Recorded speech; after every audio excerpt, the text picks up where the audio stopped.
ស្ដីទាំងអស់គ្នាអញ្ចឹងយើងចូលទៅការប្រើប្រាស់អនុគមហើយនិងរូបមន្តហើយចំណុចទី1នេះគឺយើងសិក្សាអំពីការប្រើប្រាស់អនុគមអញ្ចឹងនៅក្នុងការប្រើប្រាស់អនុគមនោះយើងមានចំណុចមួយដែលជាចំណុចអូតូសាំដែលកន្លែងអូតូសាំនោះវានឹងបង្ហាញរូបមន្តជាច្រើន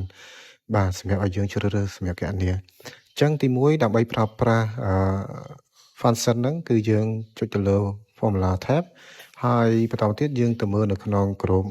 function library group បាទអញ្ចឹងនៅក្នុង function library យើងឃើញមានមុខងារជាច្រើនបាទបន្តមកទៀតយើងជ្រើសរើសកន្លែង auto sum នោះទាំងអស់គ្នានឹងឃើញមានរូបមន្ត sum average count make min និងmore function បាទមានថា function ជាច្រើនទៀតបាទអញ្ចឹងយើងចូលទៅចំណុចទី2ទាក់ទងជាមួយនឹងការប្រើប្រាស់រូបមន្តសម្រាប់គណនាបាទអញ្ចឹងតាក់ទងនឹងរូបមន្តសម្រាប់គណនាគឺទី1យើងសិក្សាអំពីរូបមន្ត sum បាទអញ្ចឹងរូបមន្ត sum គឺជារូបមន្តមួយសម្រាប់គណនាផលបូកបាទឬក៏ការគណនាប្រមាណវិធីបូកលេខបាទហើយបន្តមកទៀតតាក់ទងជាមួយនឹង syntax របស់វាគឺស្មើ sum បើវងកញ្ចក់ number 1 number 2ហើយ number 1 number 2ហ្នឹងមានន័យថាម៉េច number 1គឺមានន័យថាជាក្នុងតំបន់ទី1 number 2ហ្នឹងគឺជាតម្លៃលេខដែលស្ថិតនៅក្នុងតំបន់ទី2បាទអញ្ចឹងឧទាហរណ៍តារាងខាងក្រោមនេះគឺយើងអញ្ចឹងដើម្បីគណនាបន្ទុកទាំងអស់ហ្នឹងឲ្យចេញជាលទ្ធផលសរុបគឺយើងប្រើប្រាស់រូបមន្ត sum មក sum ហើយបន្ទាប់មកយើងបើកវងកញ្ចក់យើង select ទៅលើបន្ទុកដែលយើងចង់ធ្វើការគណនាហ្នឹងហើយបិទវងកញ្ចក់ enter នោះជាការស្រេច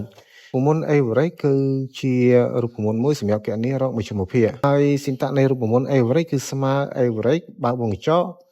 number 1បាទ number 1 number 2 ចុចបិទវងកញ្ចក់ហើយ number 1គឺមានថាតម្លៃដែលស្ថិតនៅក្នុងតំបន់ទី1 number 2ជាតម្លៃលេខដែលស្ថិតនៅក្នុងតំបន់ទី2ហើយ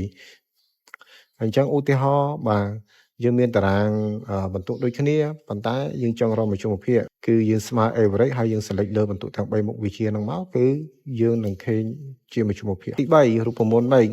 make គឺជាអនុគមមួយសម្រាប់គណនារកចំនួនអតិបរមាឬ syntax របស់វាគឺស្មើ max កញ្ចក់ number 1 number 2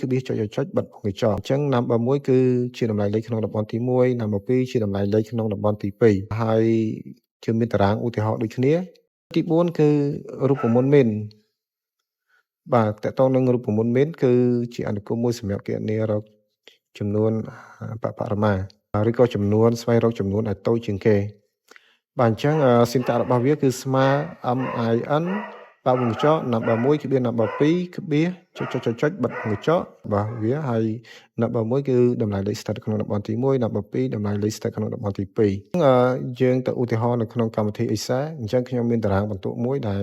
ខ្ញុំមាន column total ខ្ញុំមាន average ខ្ញុំមាន make និង min អញ្ចឹង total គឺមានថាយើងបូកសរុបមកជាទូទៅបើយើងចង់បូកសរុបគឺយើងដាក់សញ្ញាស្មើចុចទៅលើបន្ទុកហើយយើងដាក់សញ្ញាបូកបាទយើងបូកបន្តរហូតដល់អស់លេខ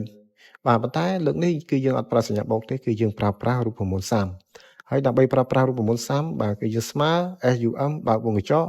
ហើយបន្តមកទៀតនៅក្នុងវងកញ្ចក់គេដាក់ថា number 1 number 2 ចុចបិទវងកញ្ចក់អញ្ចឹង number 1មានន័យថាបាទលេខទី1លេខទី2លេខទី3អញ្ចឹងយើងអាចធ្វើការ select លេខទាំង3ហ្នឹងដើម្បីឲ្យវាហ្នឹងធ្វើការគណនាជាលទ្ធផលសរុបបាទបន្តមកទៀតយើងធ្វើការបិទវងកញ្ចក់ហើយយើងចុច enter ដើម្បីឲ្យវាចេញជាលទ្ធផលបន្តមកទៀតទាំងអស់គ្នាចង់គណនាខាងក្រោមទៀតទាំងអស់គ្នាគ្រាន់តែ double click ឬក៏យើងចាប់អូសវាចុះមកក្រោមបាទចំណុចទី2តកតងនឹងរូបមន្ត average បាទគឺយើងស្មើ average បើកវងកញ្ចក់ឬក៏យើងស្មើ AVER ហើយយើងចុចលើរូបមន្ត average មកវានឹងបើកវងកញ្ចក់ឲ្យយើងអូតូហើយអញ្ចឹងនៅក្នុងវងកញ្ចក់ហ្នឹងតម្លៃលេខដូចគ្នាបាទអញ្ចឹងយើងគ្រាន់តែធ្វើការ select ទៅលើតម្លៃលេខទាំង3ហ្នឹងមកហើយយើងបិទវងកញ្ចក់ចុច enter បាទទាំងអស់គ្នានឹងទទួលបានលទ្ធផលជាមជ្ឈិមភាគបែបនេះហើយទី3តកតងនឹងរូបមន្ត make គឺស្មើ max បើកវងកញ្ចក់បាទ